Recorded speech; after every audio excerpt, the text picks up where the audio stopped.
설날 명절입니다. 옆에 계신 또 뒤에 계신 분들, 주위에 계신 분들과 이렇게 인사하겠습니다. 하나님이 복 주시기를 바랍니다. 웃으면서 하시면 더 좋겠습니다. 하나님이 복 주시기를 바랍니다. 우리는 그리스도 안에서 한 형제요 자매입니다. 하나님 안에서 한 가족입니다. 특별히 이 명절날 주일에 우리가 함께 하나님을 예배하는 이 모습을 생각해 보면 하나님께서 얼마나 기뻐하실까 그런 생각이 듭니다. 하나님께서 이 예배를 받으시고 또 저와 여러분에게 기쁨과 감사와 평강을 베풀어주시기를 바랍니다. 오늘 설교 제목이 이때로부터 예수께서 비로소입니다. 17절을 보시면 앞부분에 나오는 말씀을 그대로 가져봤습니다. 그런데 이때부터 비로소라는 말은 어떠한 시점을 기준으로 그때까지 이루어지지 않았던 일이 이루어지기 시작했음을 보여줍니다.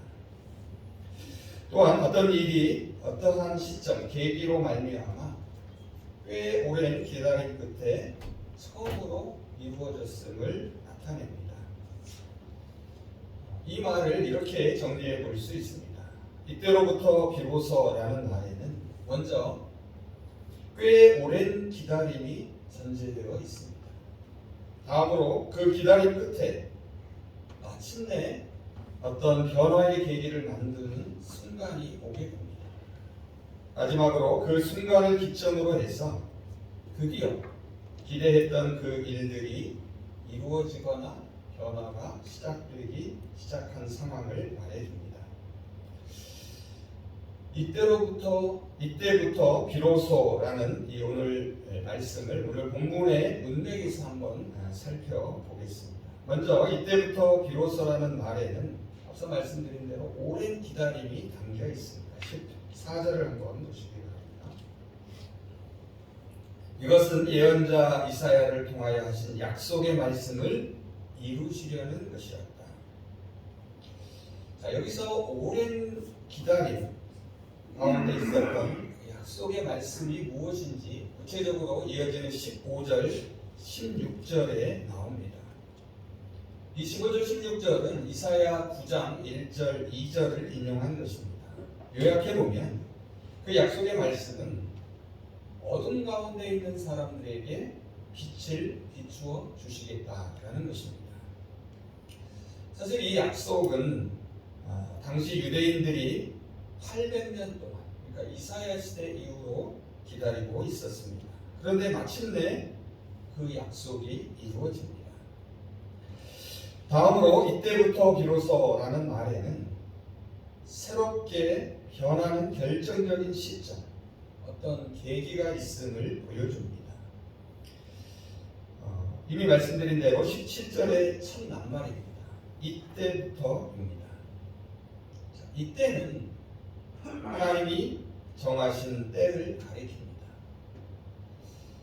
이 병행 구절인 마가복음 1장 15절을 보면 이 때를, 이 하나님이 정하신 때를 때가 찼다라고 말합니다. 하나님이 정하신 때가 되어서 일어난 사건이 오늘 본문 12절과 13절에 기록되어 있습니다.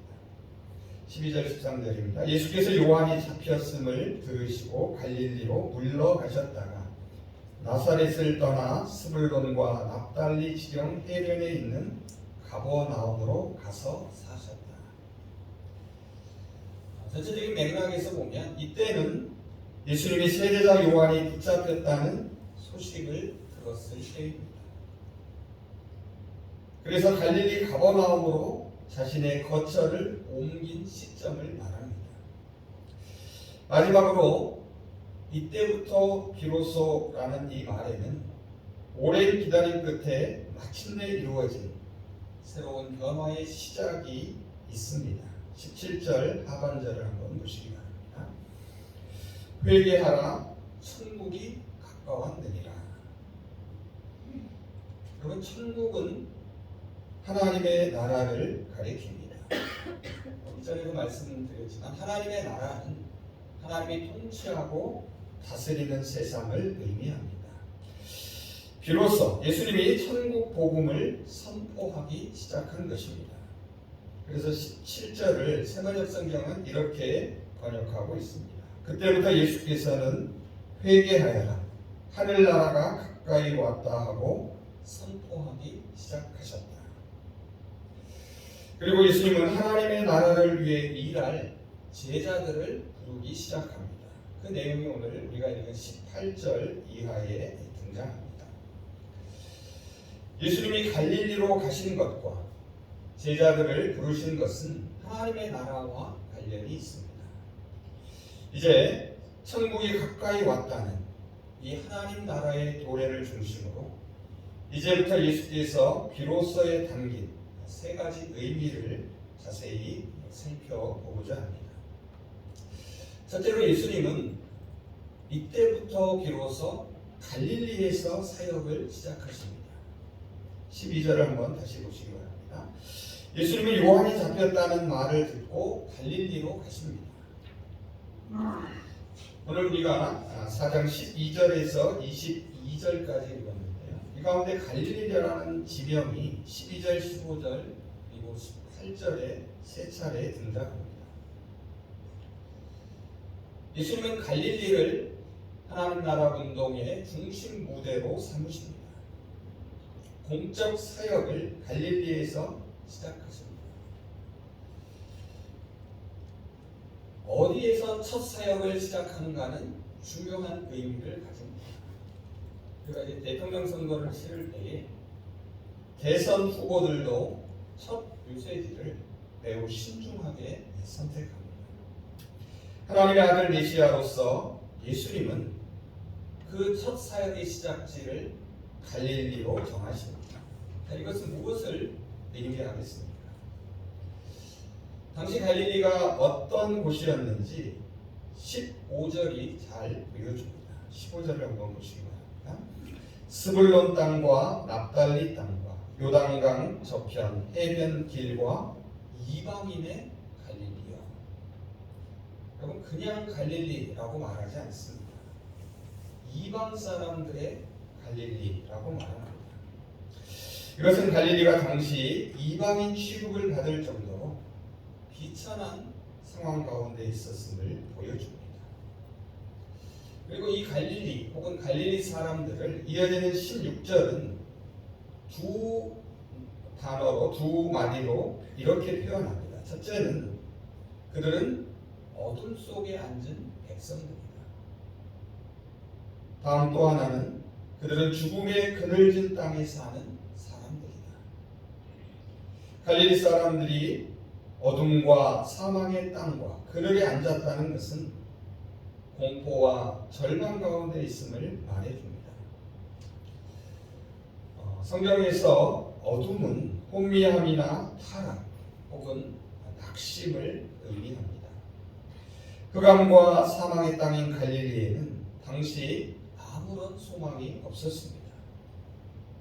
글자 그대로 절망 가운데 있었고 앞날을 기약할 수 없었습니다. 그런데 죽음의 땅에 주님께서 복음을 가지고 가장 먼저 가십니다. 절망한 사람들을 가장 먼저 찾아가십니다. 그리고 어둠에 빛을 비추어 주십니다. 여러분도 아시겠지만 성경에서 빛은 앞서 말씀드린 어둠과 대조되는 말입니다. 그래서 빛은 하나님을 아는 진정한 지식, 또 하나님께 영광 돌리는 삶, 기쁨 이러한 것들을 상징합니다. 그래서 갈릴리의 빛이 비추었다 하는 것은 죽음의 어두운 그늘을 뚫고 희망의 빛이 비추어지기 시작한 것입니다. 예수님은 죽음의 땅 갈릴리에서 천국 복음을 선포하십니다. 하나님의 자비와 구원을 베풀어 주십니다. 절망 가운데 있는 사람들에게 위로와 소망을 주기 시작합니다. 하나님께서 그들을 버리는 것이 아니라 이제 하나님이 직접 그들을 통치하고 다스릴 것임을 알려줍니다. 다시 한번 갈릴리를 우리가 생각해 보면 예수님께서 복음의 첫 선포지로 왜 당시 예루살렘이 아니라 갈릴리를 선택하셨을까? 아시는 바와 같이 예루살렘은 이스라엘의 심장입니다. 모든 것이 집중되어 있는 정치와 경제의 중심지입니다. 반면에 갈릴리는 이방인 취급을 받는 이방인의 땅과 인접한 가장 변두리 지역입니다. 그런데 주님은 예루살렘이 아니라 갈릴리에서 하나님의 나라를 선포하십니다. 이것은 천국 복음의 특징을 우리에게 잘 말해줍니다. 복음은 부유하고 교만한 권력자나 종교인보다 자신의 연약함을 아는 가난하고 멸시받는 사람들에게 먼저 전해집니다. 오늘도 천국 복음은 가난하고 힘없는 사람들에게 들려져야 합니다. 마음이 가난하고 상처받은 이들에게 전해져야 합니다. 다음 둘째로 예수님이 갈릴리에서 이때부터 비로소 천국 복음을 선포하십니다. 17절을 다시 한번 보시기 바랍니다. 이때부터 예수께서 비로소 전파하여 이르시되 회개하라 천국이 가까웠느니라 하시더라. 앞서 말씀드린 대로 천국은 하늘나라입니다. 하늘나라는 이 땅의 나라와 대조되는 하나님의 나라를 가리킵니다. 하나님의 나라는 어떠한 장소, 영역의 의미보다는 하나님이 통치하고 다스리는 것을 말합니다. 하나님이 우리를 온전히 통치하고 다스리는 것이 구원이다 라고 말할 수 있습니다. 그렇죠? 자, 그런데 구원은 가는 것이 아니라 구원은 오는 것입니다. 그래서 천국이 가까이 왔다라고 말합니다. 이건 쉽게 말하면 구원이 왔다라는 의미입니다. 하나님의 나라가 가까이 왔다라고 말합니다. 하나님의 나라가 왔다는 것은 새로운 세상의 시작을 말합니다. 이제 하나님이 이 땅을 새롭게 통치하고 다스리시는 것을 의미합니다. 그런데 천국, 하늘나라, 하나님의 나라는 죽음 이후에만 갈 수 있는 그런 장소가 아님을 알 수 있습니다. 지금 여기서 하나님의 말씀을 따라 살아갈 때 우리는 얼마든지 하나님의 나라를 경험할 수 있기 때문입니다. 17절에 나오는 예수님의 첫 선포를 원문 그대로 직역해 보면 다음과 같습니다. 여러분 회개하십시오. 왜냐하면 천국이 가까이 왔기 때문입니다. 가까이 와 있는 하나님의 나라를 경험하려면 어떻게 해야 합니까? 회개해야 합니다. 회개하는 사람만이 하나님의 통치와 다스림을 온전히 받을 수 있기 때문입니다. 회개란 생각을 바꾸는 것입니다. 지금까지 나 자신이 내 삶의 주인이라 여겼던 생각을 과감히 버리는 것입니다.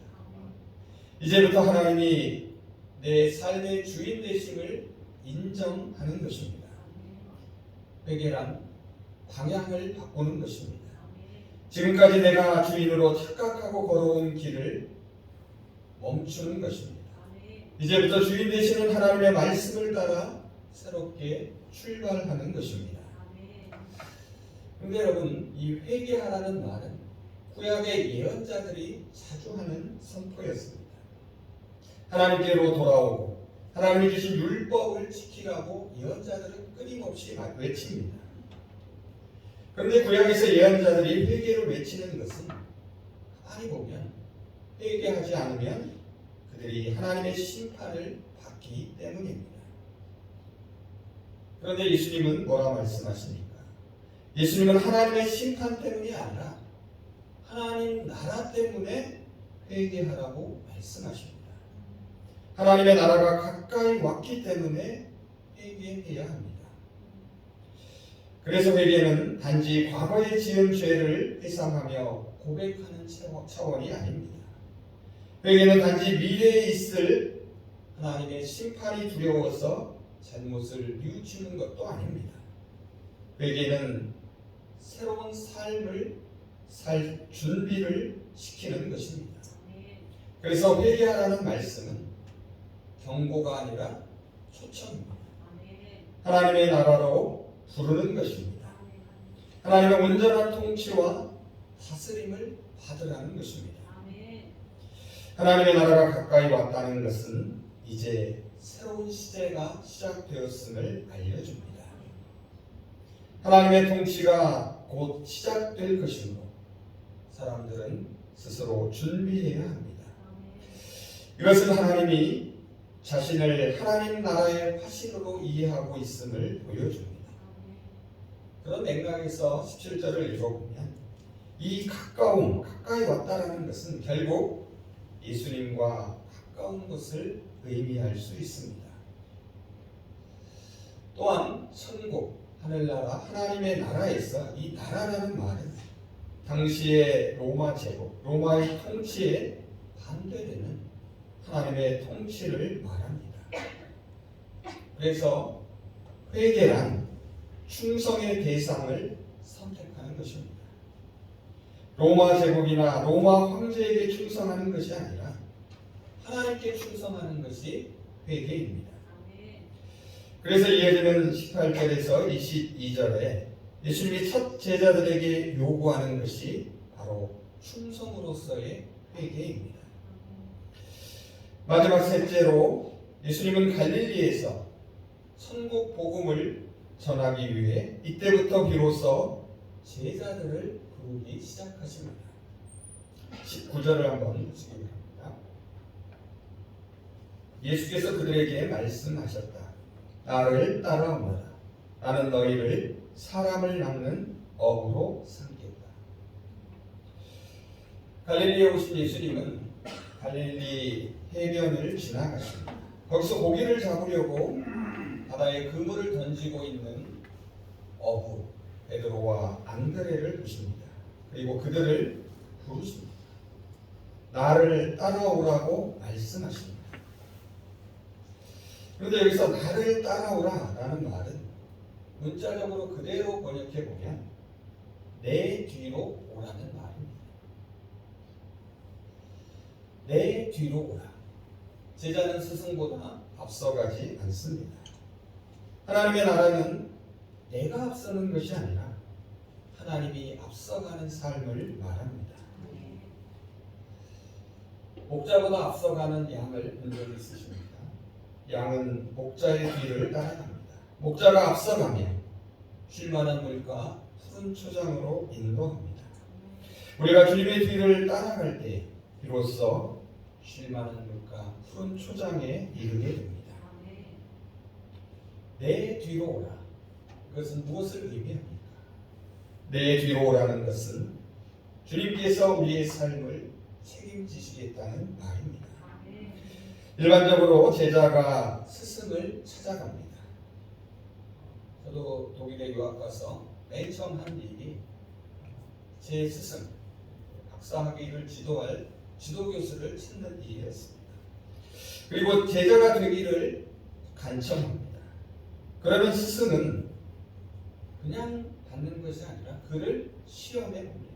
테스트를 합니다. 그래서 제자들 자격이 있다고 생각될 때 그를 제자로 받아들입니다.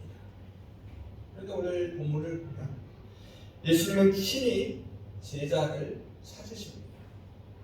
지금도 마찬가지입니다. 우리가 예수님을 선택하는 것이 결코 아닙니다.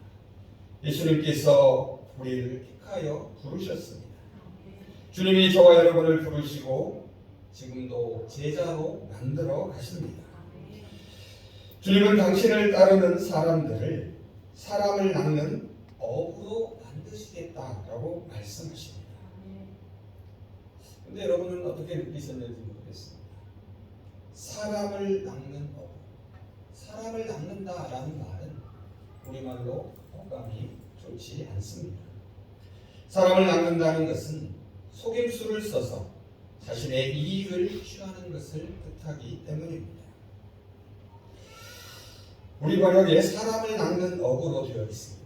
개역성경, 새번역성경, 공동번역 모두가 사람을 낚는 어구로 번역합니다.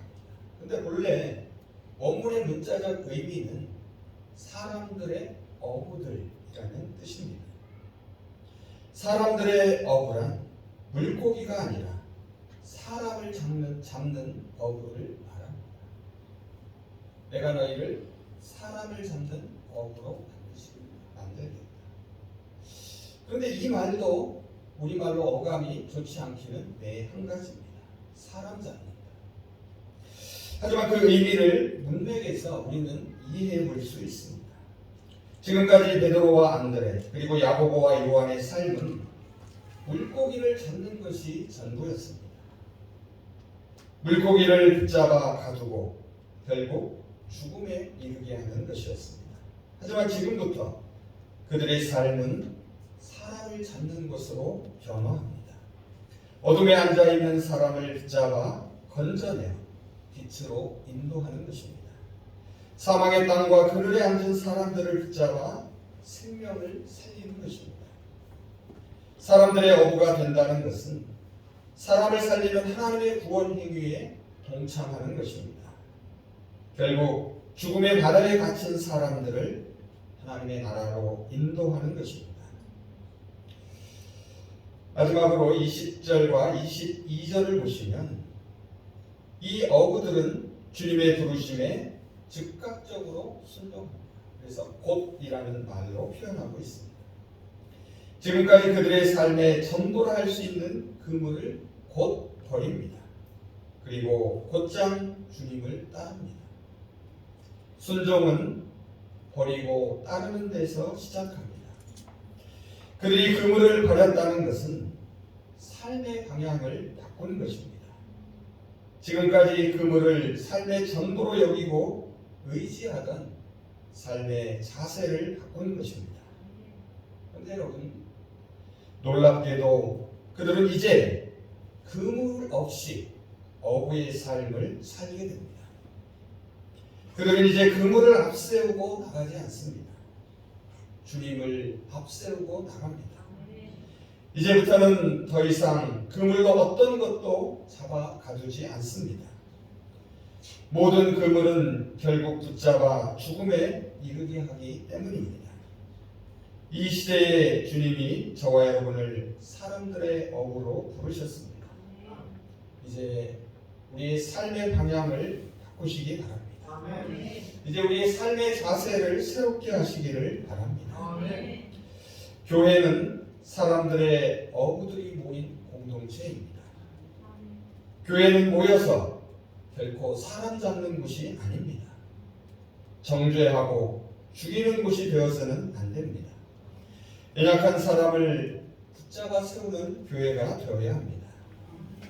좌절한 사람을 위로하는 교회가 되어야 합니다. 절망한 사람을 살려내는 교회가 되어야 합니다.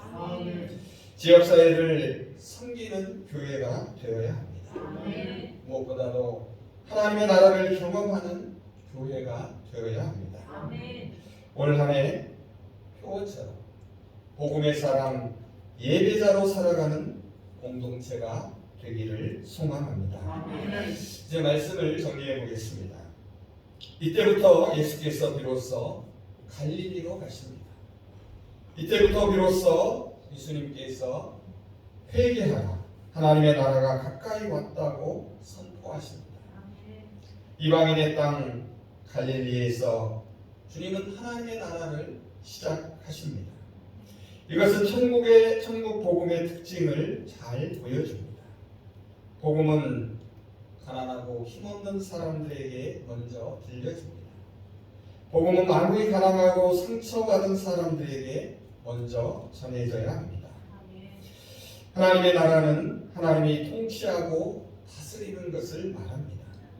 하나님의 나라가 왔다는 것은 새로운 세상의 시작을 알려줍니다. 가까이 와 있는 하나님의 나라를 경험하려면 회개해야 합니다. 회개란 생각을 바꾸고 방향을 바꾸는 것입니다. 내가 내 삶의 주인이라는 생각을 버리고 하나님이 삶의 주인이심을 인정하는 것입니다. 내가 주인으로 착각하고 걸어온 길들을 멈추고 주인 되시는 하나님의 말씀을 따라 새롭게 출발하는 것입니다. 회개는 새로운 삶을 누릴 준비를 하는 것입니다. 그래서 회개하라는 말씀은 하나님의 나라, 하나님의 통치와 다스림으로 부르는 초청입니다. 회개란 충성의 대상을 선택하는 것입니다. 하나님께 충성하는 것이 회개입니다. 주님은 오늘도 충성스러운 제자들을 부르십니다. 그리고 나를 따라오라라고 하십니다. 나를 따라오라는 것은 내 뒤로 오라는 것입니다. 내 뒤로 오라는 것은 지금까지는 내가 내 삶을 힘겹게 책임졌지만 이제부터는 주님이 너의 삶을 책임지시겠다는 약속의 말씀입니다. 우리가 주님의 뒤에 설 때 주님은 우리를 사람들의 어부로 만드십니다. 사람들의 어부가 된다는 것은 사람을 살리는 하나님의 구원 행위에 동참하는 것입니다. 사람을 빛으로 인도하고 생명을 살리는 것입니다. 사람들의 어부가 되려면 역설적으로 그물을 먼저 버려야 합니다. 그물을 버린다는 것은 삶의 방향을 바꾸는 것입니다. 그물을 삶의 전부로 여기고 의지했던 삶의 자세를 바꾸는 것입니다. 사람들의 어부는 그물 없이 어부의 삶을 삽니다. 이제 그물을 앞세우지 않습니다. 오직 주님만을 앞세웁니다. 이 시대에 주님이 저와 여러분을 사람들의 어부로 부르셨습니다. 이제 우리 모두 삶의 방향을 바꾸시기를 바랍니다. 삶의 자세를 새롭게 하시기를 소망합니다. 사람 잡는 말과 행동을 멀리하기 바랍니다. 다른 사람을 정죄하고 길을 죽이는 일이 있어서는 안 됩니다. 우리 모두 연약한 사람을 붙잡아 세우고 절망한 사람을 살리는 사람들의 어부가 되시기를 바랍니다. 무엇보다도 올 한 해 평생의 삶 가운데 우리 성신 공동체에서 하나님의 나라를 경험할 수 있기를 소망합니다. 이제 본문 17절과 19절, 20절을 읽으며 설교를 마치겠습니다. 이때부터 예수께서 비로소 전파하여 이르시되 회개하라 천국이 가까이 왔느니라 하시더라. 예수께서 그들에게 말씀하셨다. 나를 따라오너라. 나는 너희를 사람을 낚는 어부로 삼겠다. 그들은 곧 그물을 버리고 예수를 따라갔다.